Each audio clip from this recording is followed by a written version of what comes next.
Alright guys, so finally we're caught up to where we should be with the videos. Sorry for the delay on the other sets, but today we're going to be covering quadratics. Now quadratics is the key element that a lot of students have trouble with, and we're going to be working with quadratics to the end of the year. So we need to get a good foundation on this. Again, I'll try to keep these videos short. You have Khan Academy for a lot of those videos as well. So these will be brief overviews, about 10 minutes or less, covering everything that you need to. If you have questions, again, ask me. Quadratics are very, very, very important. They're the foundation to Algebra 2. They're the foundation to a lot of what you're going to be doing on ACT, SATs. So this is very important. Please make sure you understand this at a very base level at the very least. If you have questions, as always, let me know. But let's get started. So, here we go. First off, we got to talk about polynomials. Now, what polynomials are is they're just expressions, so no equal sign, with multiple integers, with multiple integer variable exponents. So there's no roots on your variables. Basically, what that means is we have a bunch of expressions where they have the same variable, but the variables have different exponents. So for example, this first one is an exponent, or is a polynomial, because we have an x squared, we also have an x, and we have a constant, a number without a variable. If you guys remember from the exponents videos, you cannot add 3x squared plus 5x because they're different powers. It doesn't work that way. So this is a polynomial. Secondly, this one over here is a polynomial. Negative 5x plus 2 is a polynomial because there's two different powers. Number one, we have an x, which is a variable, and the second one we have a constant, which there's no variable, so there's different powers there as well. Next, this one over here is, again, this is going to be a polynomial, even though there's a square root, because what we're looking for is there shouldn't be any square roots around your variables, but that square root 2 is like a coefficient. There's no square root around your variable. So again, all of these are polynomials. It's important you know what polynomials are, but it's not the end of the world if you're still a little shaky. Here are some examples of not polynomials. If you see a square root around your variable, not a polynomial. Secondly, if you see your square or your variable in your denominator of a fraction, this is not a polynomial.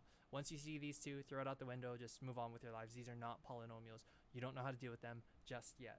But again, these are my rules for polynomials. They're expressions, so no equal signs, with multiple integers, multiple integer variables, or multiple integer exponents on your variables. I don't know why I mistyped that. That's okay. Catching it now. So, moving on with our lives. How to multiply polynomials. That's the main thing that we're going to be focusing on today. How to multiply polynomials, and more specifically binomials. So here's the idea. Every term in each polynomial needs to be multiplied. There's two ways, the visually and manually. Visually is good for getting the general idea, but manually is quicker, in my opinion. It's how I like to do it. It's more logic based, but if you're a visual learner, by all means use the visual version. If you're a little bit more logical and you just like plain numbers, you don't like drawing, then by all means do the manual way. These are just different tools to help you succeed. Like I said, quadrilaterals is a difficult subject, or excuse me, quadratics is a difficult subject. So the more you have, the more you're comfortable, the more tools you have, the better it is for you. All right, so this is how you're going to do it visually. This is actually how they set it up on your Khan Academy, so make sure that you're kind of ready for that. Sorry the resolution isn't great. I literally stole a question off of one of the quizzes. Wink, wink, nudge, nudge. You might want to remember how to do this. But basically, the idea is they're saying, find the area of this shape. And what they're doing is they're breaking it down into little rectangles. And the way you find rectangles, area is base times height. So what you're saying is this x times by this x, base times height, is going to give me the area here. And we learned x times x previously was just x squared. So that's your first part over here. Then this next pink area here is going to be x, because again, this height is still x. We're looking at over here, and this length is 4. So the way we get this is 4 times x, which is just 4x. That's the area of this square. Now again, all you're doing to find area is you're just multiplying the two sides together. Now again, this height is going to be 6, and this height is going to be 6. That's the notation that they're using. And again, since this height here was x, this length over here is also x. Since this length was 4, this length is also 4. So the way we're going to multiply it is it's 6 times by x, which is 6x. Then we have this one here, 6 times by 4, which is 24. Now we know the blue area is x squared, the pink area is 4x, the green area is 6x, and the orange area is 24. Now if I want to find the area of all of that put together, we just add them up. So from here we have x squared plus 4x plus 6x plus 24. And one of the things that we learned is that if your variables have different exponents, you cannot add them. But if they have the same exponent, you can. So here is where we have the same exponent. And again, this is called combining like terms. We're just going to say x squared plus 10x plus 24. And again, that's a really nice way to set it up.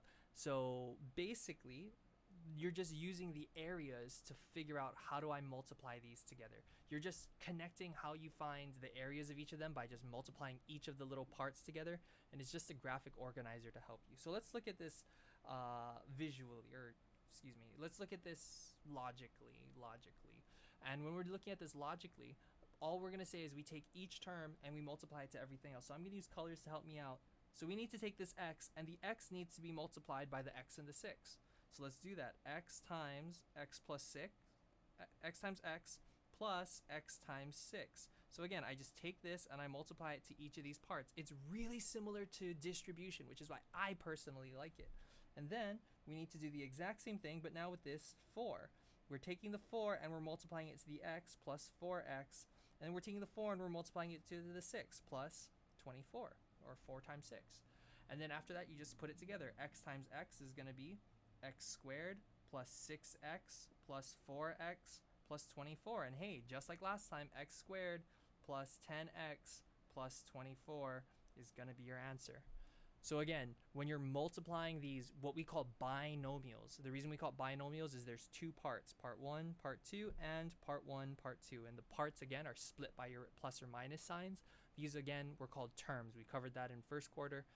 But just in case some of you forgot something you learned in first quarter, don't worry. That's what a term is. Anything split by a plus or minus. So binomials are polynomials with two terms, hence the word bi, kind of like bicycle. All right, moving on. So that's basically the idea. Whenever you're multiplying these polynomials together, just make sure each part in the first one is multiplied to each part in the second one. And that's basically it. So let's look at another one.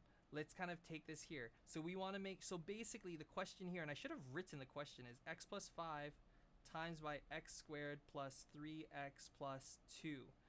And we want to make sure that everything in this first binomial is multiplied to everything in the second polynomial.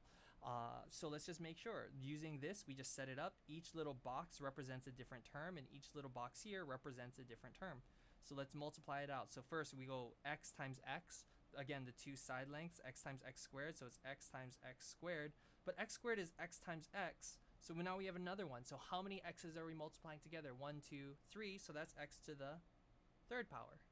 Next, we're going to say, well, this is again x, and this is 3x, so it's x times 3x, which is 3x times x. And again, we just group my my variables. So it's x times x, which is x squared, so 3x squared. And then finally, this one over here again was x, so it's 2 times x. So 2 times x is going to be 2x. So that's your parts, 1, 2, 3. Now you do the same thing, but instead of using x, we're going to work with this bottom one, and the length of this bottom one is 5. So 5 times, and this was x squared, so it's 5x squared. Done. This one over here was 3x, so it's 5 times 3x. If you don't remember how to multiply these, you just multiply your numbers together. Just like we multiplied my variables together earlier, we just multiply my numbers together. If you forget how to do that, check out my video on exponents. I kind of cover that a little bit more in detail. So 5 times 3 is going to be 15 times by x, so it's just 15x. And then finally, 2 times 5, which is going to be 10. Okay, now we're almost done. Now we just got to put them all together. So this red one was x to the third power plus 3x squared plus 2x plus 5x squared plus 15x plus 10.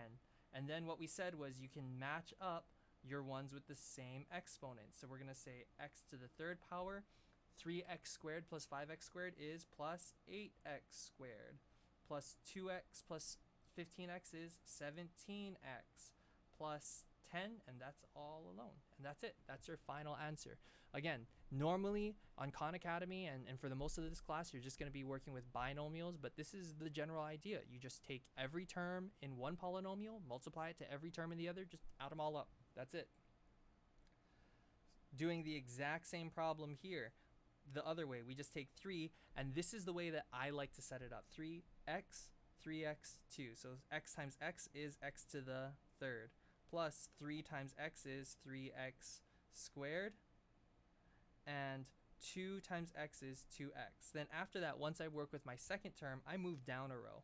So it's 5 times x squared, 5x squared, plus 5 times 3x, which is 15x, and 5 times 2, which is 10. Now, if you want to, you can actually set it up, and this is how I actually do it, where everything is down a row, and I match up the exponents together so it makes it easier to add up. So 3 times x cubed by itself, 3 plus 5 is 8x squared, 2x, 15x is 17x, and 10. There you go. It's your final answer. Again, just as a reminder, all we're doing here is we're taking every term from one polynomial and multiplying it to every term on the other polynomial, adding it all up. Our rules are, as long as my exponents are the same, we can add the variables or we can add the constants. All right, last thing, just so you guys know, this is what most of your problems are going to look like. Binomial times binomial. And what we have is something called FOIL. And FOIL is just a quick mnemonic to help you. A mnemonic is just a memorization device, but it's a quick mnemonic to help you remember the pattern.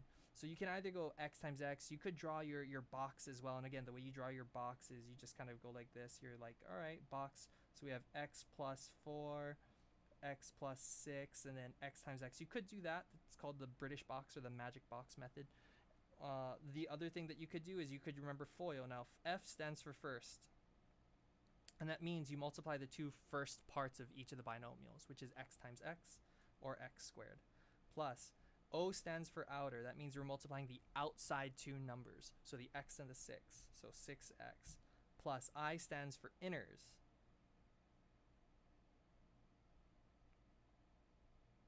And that means 4 times x. And then finally, L stands for last, which is the 4 and the 6, so 24. And then we just add them all together. So we have x squared plus 10x plus 24. Please make sure you're familiar with this mnemonic, so that way it does come up quite often. It's pretty universally used. FOIL is a thing. It's not a Mr. Mori thing. It's a pretty widely used thing. So if you're using FOIL, make sure this is what it is. Again, this is something I would highly suggest you take notes on, how to do first, outer, inner, last. Make sure that you guys remember that pattern. If you have questions, again, the beautiful thing about the videos, you can always rewind, rewatch it a couple times. I know I speak really quickly, but that's just mainly to help the people who get through it really quickly. All right, summarizing it up. Polynomials have multiple variables with different exponents, or they have variables with different exponents, but all of the exponents should be wholes. So there shouldn't be any square roots around your x, and there shouldn't be any x's in your denominators. If you see that, those aren't polynomials. Next, to multiply polynomials, just multiply all parts. You can do it either visually with the little box method, or you can do it algebraically, and that's purely with numbers. Foiling is a shortcut or a mnemonic for multiplying two binomials, and it stands for first, outer, inner, last. Okay, as always, if you have any questions, let me know. Shoot me a message on Remind, email me. If not, have a great day. See you guys.